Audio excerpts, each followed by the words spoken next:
Musuh nomor satu semua rakyat Konoha. Kenapa mesti gitu, Bu Moni? Oke.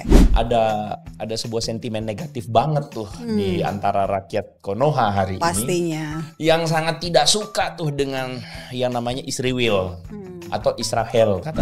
Saya udah 10 tahun jadi wartawan waktu saya pergi ke Israel itu. Saya lihat kok berbeda dengan apa yang saya ceritakan atau apa yang saya baca, saya nonton. Bu Monik ini dibayar Israel nih. Iya. Alasan. Ngomongin semua tuh dari tadi itu spiritual, alasan nih dibikin-bikin nih. Dibayar Israel pasti Bu Monik. Saya jawaban jujurnya nih. Iya. Diancam gak?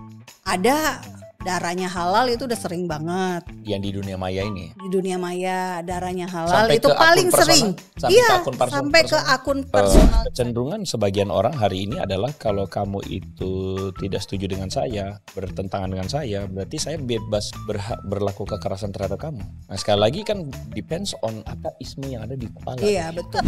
Hari ini Bu Monik, Iran akan menghabiskan Israel. Sudah ada fotonya tuh. Iya, peta Israel peta dengan dinuklir 2 biji warna tuh, ada merah jamur. Ya. Bu Monik mau. Kemarin katanya presidennya lolos ya. Presidennya lolos. Hanya luka Di kaki kaki. aja. Bukan tewas. Bu Monik sampai cari infonya kena tetanus atau enggak. Enggak sampai segitunya. Siapa tahu ternyata kan maksudnya mata-mata nih ya kan katanya ya.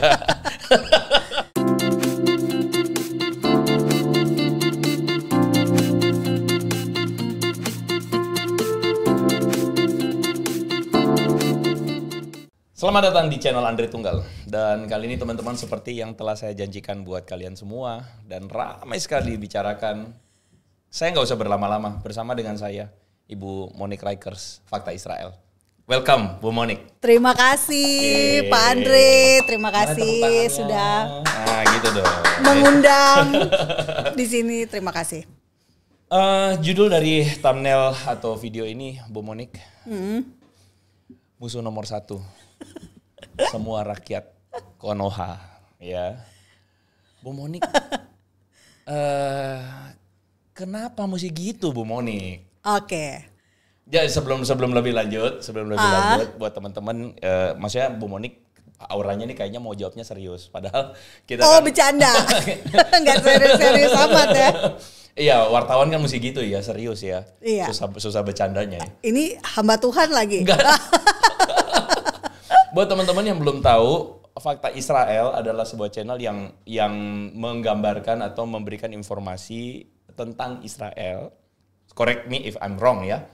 Yang selama ini tidak diketahui oleh banyak orang. Yang kita tahu bahwa media-media berbahasa Indonesia yang kebanyakan kita tahu itu mengambil satu sudut pandang. Which is suatu sudut pandang itu kan belum tentu benar juga ya. Jadi banyak orang tuh tidak tahu dan kita tidak bisa memungkiri bahwa ada sebuah sentimen negatif banget tuh di antara rakyat Konoha hari Pastinya. ini. Yang sangat tidak suka tuh dengan yang namanya Israel atau Israel katanya. Iya.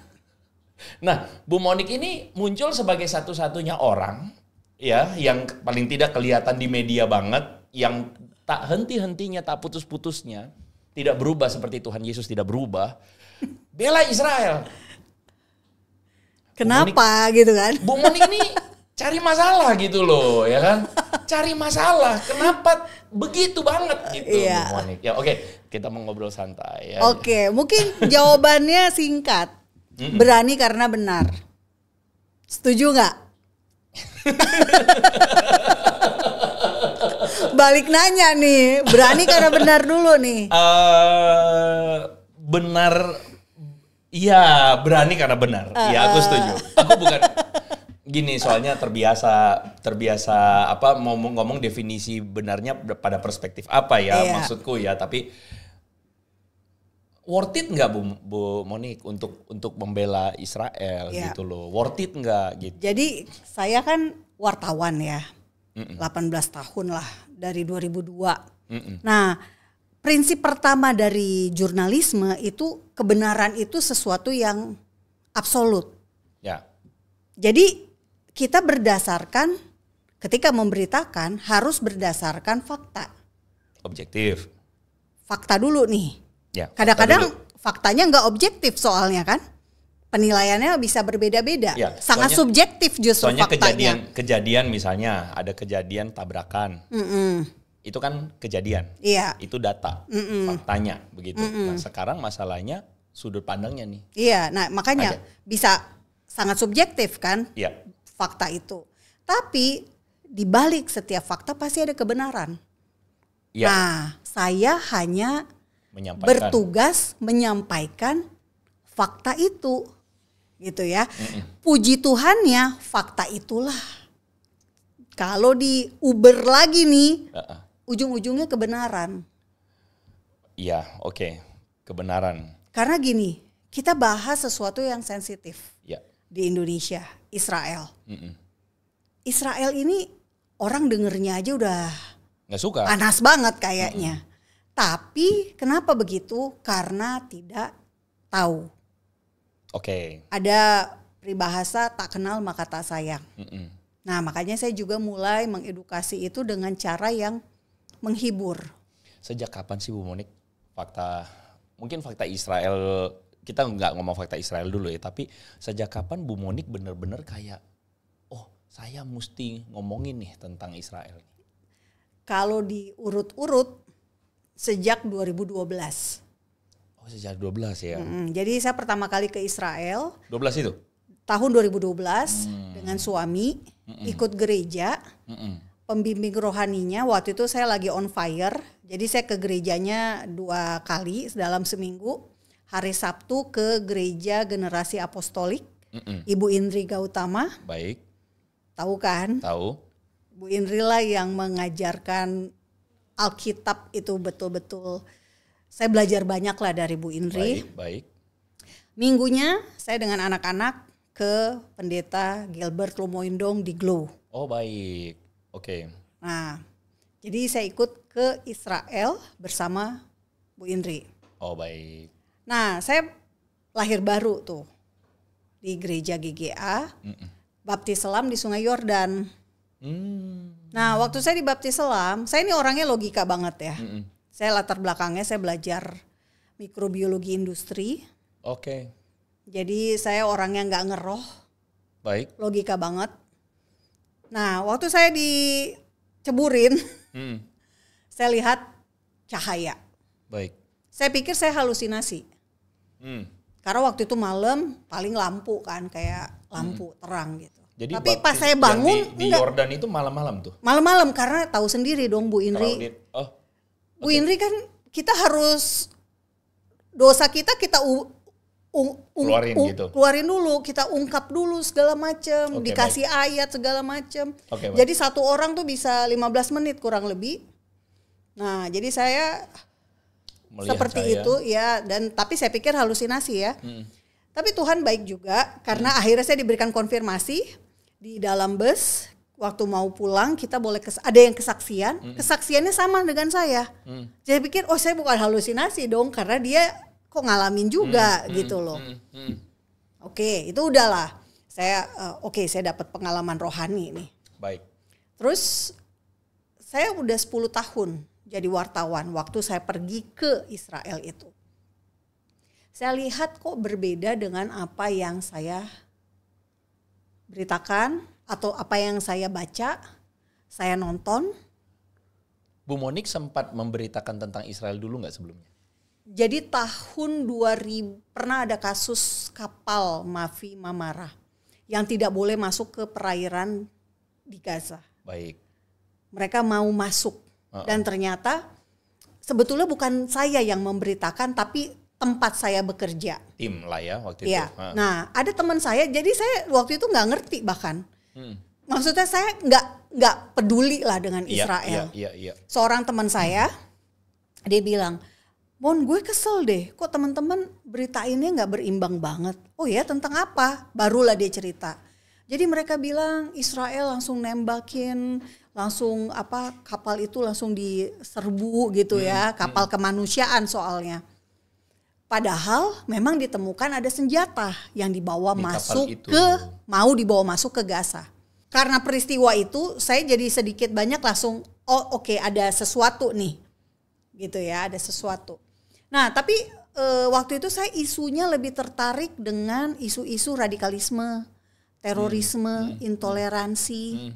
Jadi liputan saya lebih banyak tentang isu-isu yang tanda kutip juga nih, nyentuh-nyentuh ke hal-hal yang terkait dengan iman Kristen ya. Oke. Misal ya penutupan gereja. Ya. Saya ke Aceh Singkil ketika ada 16 gereja ditutup. Seperti itu dan Yasmin dan sebagainya. Nah, jadinya waktu saya di Yerusalem saya bernasar, Tuhan apa yang harus saya lakukan? Gitu ya. Jadi saya ingin melakukan sesuatu tentang Israel, tapi apa? Saya nggak ngerti tuh apanya. Nah, beberapa minggu kemudian di gereja Glow, Pendeta Gilbert itu kayaknya kedatangan tamu dari Christian for Israel International dari Belanda. Mereka membawakan materi Why Israel. Nah, semua yang mereka jelaskan, hamba Tuhan dari Belanda itu seperti ngejawab ke saya. Akhirnya saya berkomitmen, oke, inilah yang saya harus lakukan. Jadi dalam perjalanan rohaninya Bu Monik itu kelihatan diarahkan ke sana. Ya, dan saya mengambil keputusan itu ini sebagai visi, visi yang Tuhan kasih ke saya. Karena memang ya sekali lagi saya bukan orang yang ngeroh ya. Karena setelah itu seperti semua pintu dibukakan. Oke. Kayak jalan-jalannya kebuka lah ya. Iya, contoh. Saya diundang 1 dari 10 wartawan ke Australia. Baik. Disuruhnya belajar tentang green energy. Baik. Lingkungan hidup lah ya. Oke. Tapi kita diinapkan di apartemen di kawasan Yahudi di Melbourne. Oke. Jalan tempat saya belajar kelas tiap pagi dari jam 9 sampai jam 5 sore namanya Jalan Kebenaran dalam bahasa Ibrani kuno, Yiddish. Oke. Jadi setiap pulang kelas saya bisa jalan untuk mengeksplorasi tempat tersebut gitu ya. Saya bisa ke Museum Yahudi, saya bisa ke Museum Holocaust, saya bisa kontak dengan komunitas Yahudi dengan taunya, Shalom, saya Monique Rakers dari Indonesia, saya pro Israel, boleh nggak saya ketemu? Dijawab loh, diundang saya. Bahkan dia ngajak saya ketemu dengan komunitas yang lebih besar. Jadi kayak apa ya, dibuka dan dibuka. Oke. Kemudian saya diundang ke Amerika. Di Amerika hotel tempat malam pertama saya itu 5 menit dari Museum Holocaust. Jadi saya datang ke sana, ada pameran. The Biggest Lies. Buku hoax. The Biggest Lies, buku hoax. Buku hoax yang diproduksi tentang The Elder of Zion. Para tetua Sion yang diproduksi dalam berbagai bahasa termasuk Indonesia. Dijual di Gramedia. Isinya adalah orang Yahudi ingin menguasai dunia. Teori konspirasi. Jadi saya datang di waktu yang tepat gitu ya. Saya belajar wah, menarik banget ini. Ada kayak beginian gitu kan. Bu Monik izinkan saya jadi devil advocate ya. Iya, boleh dong. Bu Monik ini dibayar Israel nih. Iya. Alasan. Ngomongin semua tuh dari tadi itu spiritual, alasan nih dibikin-bikin nih. Dibayar Israel pasti Bu Monik. Saya jawaban jujurnya nih. I wish. Saya berharap beneran deh. Kalau ada yang dengar tolong ya. Bu Monik boleh dong bagi juga. Iya makanya. I wish beneran. Gitu ya? Iya. Oke, bukan dibayar Israel deh, Mossad deh. Bu Monik pasti direkrut tuh tahun 2012. Waktu baptis di Sungai Yordan, dia cahaya, ternyata cahayanya IDF. IDF tuh lagi mau, ini orang bikin jadi agen Mossad gitu. Pertama, saya nggak punya kemampuan bahasa. Nggak bisa sama agen sekali. Mossad itu minimal, sekarang standarnya udah tinggi. Oh gitu. Minimal 4. Minimal 4. 5 bahkan. Enggak lah, Bu Monik bisa bahasa Indonesia, bisa bahasa Inggris. Bolehlah, Nggak cukup. cocoklah jadi proxy lah. Nggak cukup. Nggak cukup ya? Nggak cukup. Oh. Dan kalau saya sebagai agen Mossad, maka saya sekarang adanya di Teheran. Bukan di Jakarta. Lagi cari Ayatollah Khomeini ya? Iya, lebih berguna soalnya saya ada di negara di Timur Tengah daripada saya di Jakarta. Bu Monik orang Indo kan? Saya orang Indonesia, Iya. tapi gini, kalau kita lihat secara politik, geopolitik, Indonesia itu sebetulnya kita adalah negara berpenduduk mayoritas Muslim terbesar. Tapi kita ada hubungan loh dengan Israel. Jadi tidak terlalu signifikan. Bu Monik bohong. Gitu loh. Kita tidak punya hubungan sama Israel, Bu Monik. Kita itu adalah negara yang jelas mengatakan bahwa selama Israel menjajah Gaza, tolong ya Anda jangan lihat saya sebagai devil advocate ya. Sebagai negara yang menjajah Gaza, Palestina, selama itu Palestina tidak dimerdekakan jadi bangsa sendiri, kita itu tidak akan membuka hubungan diplomatik dengan Israel, Bu Monik. Iya, itu juga sering kali dikatakan. Iya, jadi argumentasi yang sering kali dikeluarkan. Ya faktanya apa? Palestina punya presiden. Iya. Ya kan? Kedutaan besar Palestina ada di Jakarta. Iya. Jadi itu legal apa ilegal? Ya karena Indonesia mengakui Palestina gitu, Bu Monik. Iya, betul. Dan begitu juga dengan 145 negara lainnya mengakui Palestina sebagai negara. Iya, ya udah. Jadi Israel tetap aja nggak boleh karena Israel itu kan menjajah Palestina gitu, Pak. Bu Monik. Pertanyaan lanjutannya, sejak tahun berapa Pokoknya dijajah? dijajah aja pokoknya. Sekarang pokoknya genosida gitu. Iya, definisinya. Cukup ya, saya capek juga ya. Capek menempatkan diri jadi haters. Capek hati loh bener. Oke, kita balik ke ini. Oke. Iya, maksudnya Bu Monik itu kan membahayakan diri sendiri. Awalnya, loh, iya Bu betul. Monik. Awalnya memang. Awalnya saya juga berpikir seperti itu karena waktu saya pertama kali dikutip media itu waktu Presiden Trump di periode pertama mengakui Yerusalem sebagai ibu kotanya Amerika. Oke.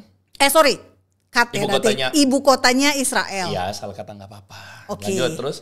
Nah, saya diwawancarai sama CNN dan saya bilang, ya betul itu memang ibu kota resmi Israel sejak masa kerajaan Daud sampai hari ini gitu loh. Dan itu memang wilayah Yerusalem adalah warisan untuk suku Benyamin. Oke. Nah, nggak tahu kenapa kemudian saya diundang nih ke Bandung, acara lintas iman, bahasnya Yerusalem. Baik.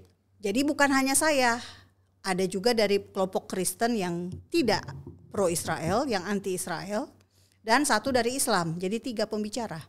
Setelah itu beredar dari WhatsApp ke WhatsApp, Monik agen Mossad. Itu pertama kali saya ngalamin 2018 Januari. Ya. Sampai teman saya SMA yang gak pernah nyari-nyariin saya nelepon untuk nanya, Mon bener. Karena dia seorang dokter ya. Jadi kayaknya sesuatu yang menurut dia ini kalau bener mungkin gue mau ngakuin nih teman gue ada yang nah intinya gitu. Saya sampai kaget kenapa bisa. Sejak peristiwa dianggap sebagai agen Mossad dan sebagainya itu, Bu Monik geruduk nggak? Puji Tuhannya sih enggak ya. Dicari? Enggak. Jadi mereka ramenya di dunia maya. Diancam nggak? Ada. Darahnya halal itu udah sering banget. Yang di dunia maya ini? Di dunia maya darahnya halal sampai itu paling sering. Sampai ke akun personalnya saya. Jadi saya tuh kalau kan kita bisa yang tidak kita kenal bisa kesaring ya, masuk ke pesan dulu ya. Di Instagram saya waktu itu. Ah itu udah isinya semuanya ancaman-ancaman tak senonoh itu. Tak senonoh. Bu Monik ketika menghadapi kayak gitu sejak awal, gimana reaksi Bu Monik dan mungkin kan keluarga sekeliling juga, reaksinya gimana? Tentu anak-anak ya menjadi perhatian khusus karena kan mereka nggak tahu apa-apa gitu ya. Ibunya tiba-tiba ngomongin Israel terus. Kenapa sampai gitu amat? Kenapa sampai gitu amat? Mereka masih waktu itu masih kuliah, masih ya SMA terus kuliah dan puji Tuhan ya. Ya so far sih mereka akhirnya mengerti. Israel itu apa, mereka ngerti visi, nangkep visi. Pertama ada sih komen kayak, itu kan visinya mama gitu loh. Jangan bawa kami dong gitu ya. Anak-anak saya kan pinter-pinter ya, jadi mereka itu kan visinya mama gitu. Iya tapi ya namanya visi kan kita memang harus menghidupinya, menjalani gitu kan. Harus melangkah, bener nggak? Kalau kita nggak melangkah, kita mana tahu gitu loh di depan ada apa. Jadi ya puji Tuhan sekarang sih mereka komentar terakhirnya sih ya kita kalau jadi public enemy ya udah kita udah tahu resikonya. Nah jadi gini, ini kan channel Andre Tunggal ini punya segmen penonton khusus ya, juga dari orang Kristen yang memang kritis dan mau belajar, tapi juga dari server seberang yang memang mau cari tahu gitu ya. Cari tahu dengan motivasi tertentu lah. Nah terus ada yang komentarnya begini, nanti bisa ditampilin ya. Orang Yahudi itu kan benci Kristen. Kenapa lu bela Israel segitunya amat gitu. Itu apa? Memang sering sekali komentar seperti itu muncul di kolom komen kita. Di YouTube Fakta Israel itu yang paling sering dipakai. Kenapa? Karena memang itulah yang paling mudah untuk diadu domba. Ya. Masalahnya pengen orang bilang nih, Bu Monik, kamu tuh dibenci tahu, ngapain kamu belain Israel gitu kan? Iya, adu domba maksudnya sering banget orang Yahudi meludahi orang Kristen. Itu yang paling sering dipakai. Ya karena mereka tuh kagak ada yang lain. Maaf ya. Kagak ada yang lain yang bisa dipakai kayak template gitu loh. Kayak template. Gitu. Jadi itu mulu gitu loh yang diulang-ulang. Jadi bosen kita itu lihatnya. Nah, jawaban saya sederhana. Jawaban suami saya ya sebetulnya juga karena suami saya yang sering balas-balesin komentar. Depresi enggak, Pak? Jawabannya sederhana. Buat apa kalian ngadu domba kita? Kita udah tahu kok kamu siapa. Ya ibaratnya kita gertak aja. Saya berulang kali ke Israel gak pernah tuh diludahin. Saya berulang kali udah berapa kali ke Israel, Bu Monik? Sebenarnya sih baru 10 kali. Sedikit banget gitu loh. 10, dibandingin yang lain-lain ya 10 banyak dari banget. 2012 sih ya bisa hampir kita bilang 2 tahun, setahun sekali udah pergi tuh ya. Iya kalau di masa COVID itu yang paling tersiksa gak bisa pergi kan. Iya. Masa perang kami masih pergi. Saya sih baru sekali ya terhitung pada rekaman ini ya. Dan juga saya bisa afirmasi bahwa kita tidak pernah diludahin. Iya. Kecuali sama kelompok tertentu kan yang memang sangat ultra konservatif. Kelompok tertentu itu juga. Jadi mereka yang ultra ortodoks itu mereka paling kalau saya ketemu rabinya saya secara refleks gitu ya salaman. Ya mereka kan nggak boleh. Mereka nggak mau ya. Nggak boleh sentuhan. Karena konteksnya tuh sebenarnya sentuhan sama wanita. Iya ya karena kan? Wanita kalau sama pria itu aja sih. Tapi mereka nggak ada yang kayak menganggap kita. Karena gini, ternyata saya baru tahu orang Yahudi itu justru sangat bagus memikirkan tentang non Yahudi, goyim. Mereka menganggapnya begini. Kalian itu memang diciptakan Tuhan bukan jadi orang Yahudi. Sehingga kalian mau punya agama lain. Ya, itu nggak urusan kita gitu. Iya. Jadi mereka justru benar-benar nggak, kita nggak kayak mungkin kalau kita di kekristenan kita ada yang namanya misionaris. Kita ingin orang lain itu percaya kepada Yesus. Karena apa? Karena dialah jalan kebenaran dan hidup, keselamatan. Kalau orang Yahudi enggak, mereka ya udah kalian non Yahudi berarti kalian memang tidak harus jadi Yahudi karena memang mereka Yahudi itu agama suku. Gitu ya. loh. Itu agama identitas darah mereka. Betul. Jadi sebenarnya bahkan mau dibilang agama pun tidak. Itu way of life mereka kan sebenarnya. Iya, karena Tapi anyway aku mau komentarin sedikit Bu Monik tentang hal ini boleh. ya. Maksudnya karena sebenarnya isme yang ada di kepala mereka menentukan sikap mereka itu bagaimana. Dalam arti begini, kalau tadi kan Bu Monik bilang orang Yahudi itu sebenarnya nggak ada urusan. Kamu mau memang di luar ya itu karena memang kamu Iya, Gentiles. Tuhan udah menciptakan kamu demikian. goyim Iya. dan kami sebagai orang Israel kami Yudaisme gitu. Ini kehidupan kami, ini kami percaya kepada Tuhan kami dan sebagainya and so on. Jadi itu mereka punya urusan sendiri. Mereka eksklusif dan tidak ada urusan untuk memaksa orang untuk masuk ke mereka. Betul. Kalau kita Kristen lain cerita. Kalau kita menginginkan supaya keselamatan terjadi kepada mereka, kepada orang lain. Dan kalau ada orang lain berbeda sama kita tidak melihatnya sebagai kebencian karena kamu berbeda. Tapi kami melihatnya sebagai kalau misalnya kamu berbeda, ya kami merindukan kamu pun mengalami kasih karunia yang kami alami. Itu Kristen. Tapi kalau yang lain bisa lain lagi. Karena kalau kamu berbeda berarti kamu musuh kita. Kamu layak untuk ya sudah sampai di situ saja ya. Titik. Karena kamu berbeda dengan kita, kamu musuh. Jadi makanya aku bilang tergantung isme yang ada di kepala. Nah, mereka memandang perbedaan antara Kristen dan Yahudi itu sebagai musuh. Padahal karena pandangan mereka adalah kalau berbeda itu musuh. Nah, untungnya Yahudi sama Kristen tidak seperti itu. Bahkan ya kalau saya boleh bilang, saya tuh bisa mendapatkan banyak kesempatan tahu tentang Israel karena mereka mengadakan acara khusus untuk wartawan Kristen. Jadi mereka berusaha merangkul dunia Kristen gitu ya. Mengedukasi juga. Dengan ini loh realita di Israel seperti ini. Jadi kita bisa ketemu dengan tentara Arab Islam. Ya Muslim. Jadi IDF gitu ya. Kita bisa ke daerah di Yudea dan Samaria yang emang harus dikawal dan ada pemisah misalnya karena kalau enggak bisa minimal ditimpukin batu mobilnya, bukan hanya di sniper ya.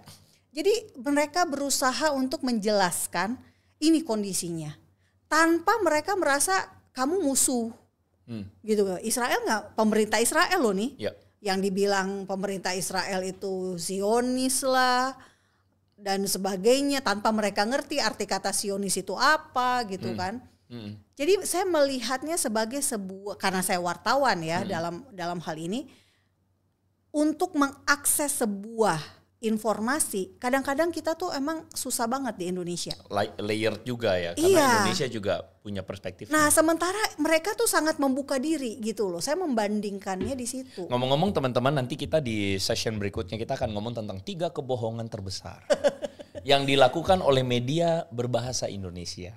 Ya kita nggak bilang semua media Indonesia ya, tapi sebagian besar media Indonesia yang cuman ngejar rating untuk kemudian supaya rame dan pada akhirnya mengulang-ulang terus yang namanya kebencian ya. Jualannya. Nanti kita akan ngomong lanjutnya. Tapi saya mau baca lagi komentar berikutnya nih Bu Monik. Boleh. Bu Monik ada yang bilang begini, kapan ganti warga negara Bu? I wish lagi nih jawabannya. Beneran. Nah ini membuktikan Bu Monik Mossad. Gini. Maafkan ya. Iya, mengganti warga negara itu kalau ditanya sekarang mau nggak? Kalau ditawarin nih ya, saya saat ini kalau ditanya nih di depan Pak Andre Tunggal, saya akan jawabnya enggak. Kenapa enggak? Udah dibenci semua warga di sini. Kenapa enggak? Karena ada visi gitu ya. Ada visi. Ada visi tadi. Tapi kalau ditanya, misal nih, tapi enak loh jadi warga negara Israel, dapat misal ya. Kalian bisa bolak-balik Israel, karena kan sekarang susah loh masuk Israel, harus bikin visa. Kita nanti masuknya kan lewat Libanon atau dari Mesir kan? Bisa sekarang langsung. Sejak perdamaian Uni Emirat Arab dengan Israel kita bisa langsung ke Tel Aviv. Tapi susah juga harus apply visa gitu loh. Oke. Banyaklah keribetan untuk apply visa. Kalau dibilang dengan menjadi warga negara kamu bisa bebas bolak-balik Israel, ya saya juga. Pasti mau juga dong. Karena udah cinta Israel ya? Cinta Israel dan Indonesia. Jadi maksudnya saya hanya butuh akses untuk masuknya itu loh Pak. Butuh akses masuk. Bu Monik ada nanti yang akan komen, Indonesia nggak butuh visi seperti kau. Nah gitu. Tuhan tuh sayang loh sama bangsa kita. Bangsa Indonesia, Tuhan tuh sayang. Nanti dia komen lagi, Indonesia tidak butuh Tuhan kau. Seperti gitu. Nineveh, ya. Seperti Nineveh. Ya, bagaimana mereka bangsa yang kejam. Pada masa itu kan Nineveh itu kejam banget loh. Memutilasi musuhnya kalau ditangkap. Asyur. Menguliti. Ya, mirip-mirip. Disatein. Ya, mirip. Jadi kayak sate gitu. Ya, mirip-mirip Hamas lah. Tapi Tuhan menyayangi mereka loh. Bu Monik, Tuhan mengasihi mereka. nggak mau komen tapi takut dosa. Al-Quds. Gitu kan. Jadi sebetulnya gini. Kalau kita baca di Alkitab, memang Tuhan benci kekerasan. Ya. Itu udah pasti. Makanya air bah terjadi, kenapa? Berapa Oktober Bu Monik? Lupa 7 Oktober ya? 7 Oktober 2023. Tuhan gak suka dengan kekerasan. Makanya air bah terjadi, kenapa? Karena bumi penuh dengan kekerasan. Jadi udah stop. Kita udah sepakat nih, kita harus menolak kekerasan dan terorisme. Gak ada sedikit pun kebenaran di dalam dua hal tadi. Nah ini kebenaran beda lagi dan, nih. Ini dua hal beda lagi. Kekerasan dan terorisme. Iya, jadi maksudnya kecenderungan sebagian orang hari ini adalah kalau kamu itu tidak setuju dengan saya, bertentangan dengan saya, berarti saya bebas berlaku kekerasan terhadap kamu. Nah sekali lagi kan depends on apa isme yang ada di kepala. Iya nih. betul. Kalau misalnya kita kekristenan, kamu berbeda dan sebagainya, oke, kita setuju untuk berbeda, kita setuju untuk berada pada dua hal yang berseberangan bisa jadi. Tapi jangan pakai kekerasan dong. Iya. Bu Monik, masalahnya ismenya menyetujui kekerasan. Bu Monik kalau misalnya pindah sana kena rudal Iran loh. Itu resiko. Gini dengerin, hari ini Bu Monik, Iran akan menghabiskan Israel. Sudah ada fotonya tuh. Iya, peta Israel peta dengan dinuklir 2 biji warna tuh, ada merah jamur. Ya. Bu Monik mau? Capek ya cosplay. Capek loh beneran cosplay jadi. Iya. Iya memang semua tempat ada resikonya lah. Di Indonesia juga ada kan resikonya, di mana aja ada. Udah tembus gak tuh Bu Monik? Apa tuh Iron tembus? Dome. Maksudnya kenapa tembus di Israel? Udah tembus ininya Iran gak tuh? Nggak, maksudnya rudal nih, Iran saya kan, mau masuk ke topik karena pemikiran banyak orang nih hari ini adalah wah Israel tunggu kalah nih. Bakal kalah nih karena sudah masuk kan. Iya memang kan. Kemarin itu canggih ya, Iran itu dia punya satu rudal yang bisa meledak di udara menghasilkan bom-bom kecil. Oh gitu. Jadi cluster bom. Nah makanya tidak bisa ditembak cuma satu ditangkal, doang itu. tidak bisa ditangkal oleh sistem Arrow. Sistem Arrow itu untuk menangkal rudal. Kalau jaraknya pendek, roket itu ditangkalnya sama Iron Dome. Kalau jarak rudal lebih dari 1000 km, Iran sama Israel itu jaraknya 1500-1800 km. Nah itu pakai Arrow 3. Jadi dia tidak bisa menangkal si rudal Iran ini karena dia pecah di udara beranak cluster bom jadinya. Gitu. Makanya ada beberapa yang jatuh ke perumahan, ke apartemen, ke rumah warga. Jadi 29 orang tewas. Tapi saya bingung tuh sampai sekarang ya, orang tuh tidak bisa membedakan etika perangnya Israel sama Iran, Hamas. Iya, betul. Etika perang itu dalam konteks yang tadi Bu Monik ngomong soal jatuh di perumahan. Iya, harusnya kalau Israel ya, mereka hanya menargetkan fasilitas militer. Presisi target yang adalah aset militer. Rudal, peluncur rudal, gudang senjata. Dan tokoh-tokoh yang dianggap berbahaya seperti komandan militer, bukan warga sipil. Atau kemarin itu ahli nuklir, ada 14 atau 15 orang yang memang ditargetkan oleh Mossad sehingga mereka tewas. Gitu. Kemarin katanya presidennya lolos ya? Presidennya lolos, hanya luka di kaki aja, bukan tewas. Bu Monik sampai cari infonya kena tetanus atau enggak sampai segitunya. Siapa tahu ternyata kan maksudnya mata-mata nih ya kan katanya ya. Tapi Iran itu memang unik. Saya pernah ke Iran sekali doang. Pernah ke Iran tahun 2011. Justru sebelum Iya, sama sebelum Israel itu sebelum jatuh cinta pada Israel gitu ya. Saya liputan ke 15 negara.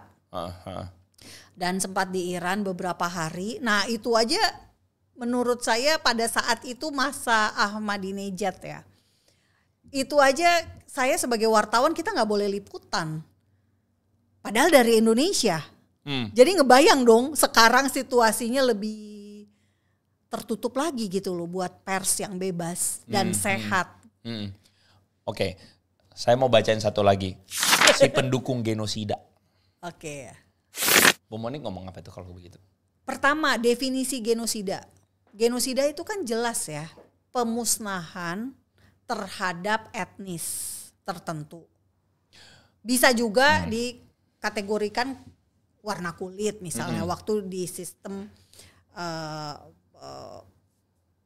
misalnya orang kulit putih dengan orang kulit hitam gitu ya. Tapi setahu saya sejauh ini jumlah orang Palestina itu bertambah terus Pak Andre, tidak berkurang. Artinya bertambah dalam arti apa? Mereka populasinya beranak cucunya, ya mereka populasinya bertambah, meningkat.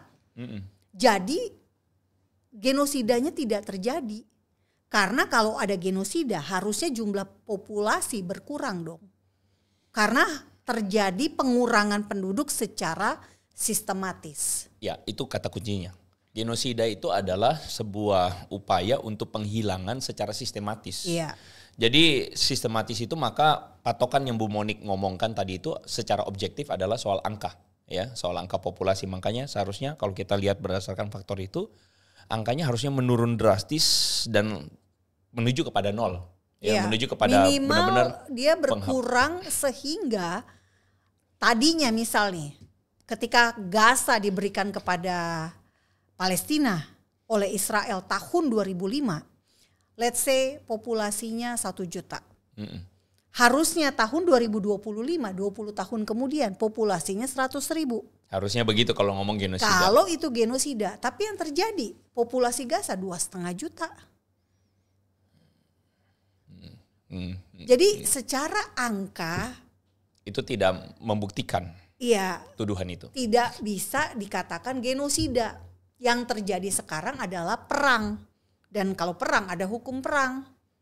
Apa komentar Bu Monik? Makanya ada perintah evakuasi terhadap warga. Apa komentar Bu Monik terhadap saya kemarin lihat headline berita bahwa Presiden Palestina Mahmud Abbas masih Mahmud Abbas kah? Masih. Saya nggak tahu, saya nggak terlalu ikutin, ya. mohon maaf. Mahmud Abbas bilang bahwa suruh Hamas untuk segera lepasin Gaza. Lepasin Sandra. Maksudnya lepasin itu dalam arti Hamas tidak punya kuasa lagi atas Gaza. Karena dia mau. Fatah mau berkuasa Fatah di Gaza. Karena mereka waktu tahun 2006 ketika Hamas menang pemilu, Fatah disingkirkan dengan cara kekerasan. Bukan Israel tuh yang singkirkan Bu Monik. Ini pemilu loh, pemilu di Gaza. Israel pasti Israel main di belakang Bu Monik. Capek ya. Ya, jadi sebetulnya kalau memang Fatah mau ambil alih Gaza, saya dalam hal ini oke-oke aja. Karena toh juga memang Israel sudah keluar dari Gaza tahun 2005. Gitu loh. Itu kesalahannya Israel sih, kenapa keluar? Iya kan? Harusnya ambil. Enggak, maksudnya gini loh. Akhirnya kan jadi basis teror kan. Kalau mereka bisa tetap ada di sana, minimal mereka bisa tetap menjaga keamanan. Gitu. Ya, tapi sudah terjadi. Saya kemarin waktu terakhir ya, waktu ke Israel di 2019 itu, saya memang lihat bahwa ini negara tidak mudah. Kenapa? Karena orang-orangnya itu berselisih tajam secara pandangan-pandangan mereka. Sebagian ada kelompok-kelompok itulah. Kita nggak bisa menafikan bahwa semua orang harus berdamai. Bahwa memang ada orang-orang yang memang pendekatannya akan konflik aja. Makanya kenapa Israel memang mengatur keamanannya itu luar biasa. Sangat luar biasa. Dan kalau komentarku adalah mau tidak mau kita tidak bisa menyangkali bahwa paling bisa menjaga keamanan Israel. Memang. Paling bisa menjaga keamanan di situ. Karena mau harap siapa yang mau menjaga keamanan? Betul. Begitu. Karena yang dipunyai oleh sekarang ini kan Palestina namanya Otoritas Palestina. Fatah misalnya, mereka punya Brigade Al-Aqsa yang pegang senjata juga dan jadi kelompok teror juga gitu loh. Jadi agak berat memang berhadapan dengan atau bertetangga, tepatnya bertetangga dengan orang yang ingin membunuh kamu. Nah, itulah yang dialami Israel. Target mereka adalah merebut Yerusalem. Menjadikan Yerusalem sebagai ibu kota mereka. Dan itu jelas-jelas kalau kita baca di Alkitab, Yerusalem itulah yang menjadi faktor penting bagi iman Kristen. Ya. Juga simbol utama tentang Yudaisme. Itu simbol buat Yudaisme juga. Iya, sebagai kota sucinya sebagai tempat nenek moyang mereka. Ya, dan ada bait suci di situ. Dan ingat, buat kita orang Kristen, Tuhan Yesus mati, disalibkan, bangkit di Yerusalem. Jadi prinsipnya kalau Israel betul-betul mau mencaplok, mengambil alih sepenuhnya, dia akan benar-benar tutup untuk semua agama yang lain. Sebenarnya kalau kita berpikirnya tuh logisnya begitu ya kan, bahwa sebenarnya kalau Israel itu betul-betul dia mau, karena dia punya kewenangan. Iya, dia tapi punya kewenangan. Dia tidak mengimplementasikan kewenangan tersebut. Betul, dia tidak implementasikan kewenangan itu dengan perspektif mereka bahwa oh ini cuma buat Yahudi, ya kan? Tapi dia membuka ruang sebenarnya, which means yang pengen kita omongin hari barusan ini adalah kita harus mampu melihatnya secara objektif. Dalam arti Israel itu bukan gitu-gitu amat seperti yang kita pikirkan selama ini ya, apalagi yang Konoha pikirkan, ya kan? Yang sehingga, warga Konoha atau pikirkan plus 62 yang mau benar-benar menguasai sepenuhnya. Wah ini makanya, Wahyudi. Ketika saya berbicara tentang fakta tersebut, jangan sayanya langsung ditagarin kick Monik out of Indonesia dong. Ada tagar usir Monik dari Indonesia. Yang nonton 600.000 orang, ya ampun. Bu Monik, saya mau menutup ini dengan sebuah komen ya, yang ada yang teman kita yang betul-betul mau bertanya satu hal yang sangat penting boleh. ini ya. Pertanyaannya tuh begini. Mohon ditanyakan ke Mbak Monik bukti kalau Hussein Gaza dan keluarganya keluar dari sana dibantu oleh IDF. Tolong di zoom kertas pers rilis dari KBRI gitu. Saya sudah muak dengan berita hoaks dari si Monyong. Hussein yang selalu beritakan kesedihan galang dana dan tapi entah kemana dananya itu. Stop berita hoaks si Monyong.